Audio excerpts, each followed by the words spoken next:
Hello and welcome to this new module on what is excellence in leadership, where we're coming to core of this course to start defining in excellence in leadership. So, what has been the purpose of this new module is what is the purpose of new module is to help you understand what exactly is excellence in leadership, to give you a definition that can stick in your mind and that you can work on in developing your excellence in leadership. And in this section, we're going to talk about four things, what something called dichotomy of leadership that we will explain.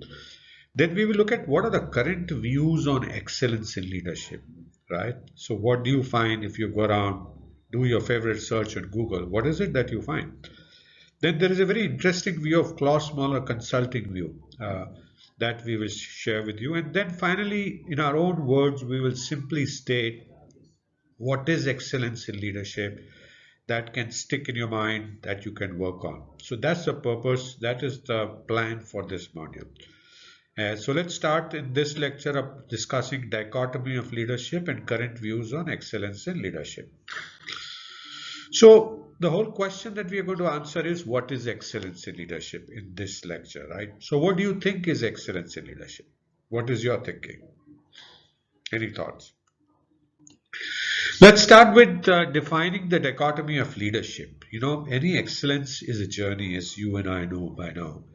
You start with where you are and you keep becoming a bit better leader. Now, how do you become a better leader is through balancing differences is the theory behind this dichotomy of leadership theory, and I would say a lot of practical sense into it as well.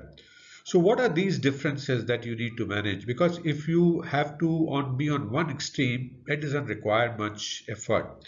It is the balancing act that requires much effort. Can you not recall that if you were on this seesaw, being on one side is no brainer, right? It doesn't require any effort. But if you need to balance it in the middle, then that is what is requires the effort, and that is what starts taking you towards excellence. So how do you become, what are the differences that you need to manage to become a better leader? So a good leader, a better leader must be confident, but not cocky, not overconfident and not derogatory to others. Courageous, but not foolhardy. So you must have the right amount of courage to do the right things, but not make stupid mistakes. Competitive, but a gracious loser. You must compete with their competitors and win over them. But if you lose, you must accept that and move on. Attentive to details, but not obsessed by them. Very interesting. You will need to look at the details as a leader with your team, and but you don't get overcome by them. Strong, but should have endurance. You should be able to work in difficult conditions. Should be a leader as well as follow. A leader, that's a very interesting thing that you see here. A leader needs to become a follower so that your followers follow you. Humble but not passive. Aggressive but not overbearing. Something like confident, not cocky. Quiet but not silent. You must be willing to listen, but you must not be silent. Calm but not robotics. You must be calm, but you must animate, you must have animation in you. You must express energy. Logical but not devoid of emotion. So you need to balance both logic and emotion together. Close with the troops, with the people that you work with, but not so close that they forget who is in charge. So you need to keep that distance, but at the same time be with them. Able to execute extreme ownership while exercising decentralized command. A good leader has nothing to prove but everything to prove. So that's the dichotomy of leadership. So these are many things that point that ultimately it's an act of balancing. So let's look at again what is excellence of leader? What are the current views on excellence of leadership and how helpful are they? I would ask you to look at them and judge for yourself.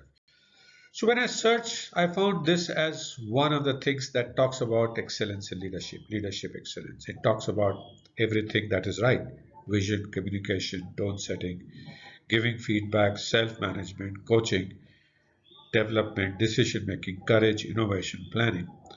Yeah, but the question is, how does that make you an excellent leader? I mean, isn't this in every manager, every leader supposed to do this? So aren't you supposed to plan? Aren't you supposed to have a vision? So what is excellence about it is the question that I had in mind. And so you would probably have. Looked at another one. John White studied one of the theological or religious leaders, and he came with this thing which is similar to what you saw in the last slide: planning and vision, communication, tone setting, coaching feedback, self-management, coaching development, decision making, courage risk taking, relationship and power. So all this is nice and good. We all agree with that. But how does that define excellence is my question to the people who have given this information on the web. So I will search for more and I start getting some sense in these one-liners. So there is this one-liner that says it's being courageous, resilient, and faithful for the sake of the world. Now, what I like in this word is a lot of words, and ultimately for the sake of the world, not for yourself. So leaders act for others. Then had another quote that sounded nice to me, and which says, "Is leadership about tenacity of purpose?" Which this whole thing says, very few have excellent thrust upon them. They achieve it. They do not achieve it unwittingly, but by doing what comes naturally, and they don't stumble onto it in the course of amusing themselves. Excellence involves tenacity of purpose. So this is where you would start seeing some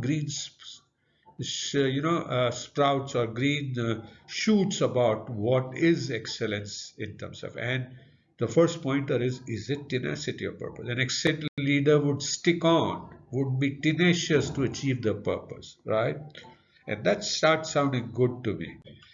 Then there's another quote that I found useful, and I want to build on that with you, which says the ability to do more than expected does not come from influencing others to do something they are not committed to, but rather to nurture a culture that motivates and even excites individual to do what is required for the benefit of all. And this says a lot about leadership. It talks about doing more than doing and a culture of a nurture a culture, and it excites individual to do what is required for the benefit of. So are we seeing some signs, some direction of what could be leadership excellence? Let's look at some more. And that we will do in the next module, where we look at this very interesting approach by Klaus Mahler Consulting, in which they have kind of reduced the divergence between management and leadership by defining that leadership excellence has two components: managerial behavior and employeship. Now, what are they and how do they lead to leadership excellence? Is that what we will discuss in the next module? So thank you so much for watching this first lecture on what is excellence in leadership. I hope you're beginning to learn something new again, beginning with joy, and I do look forward to see you again in the next lecture.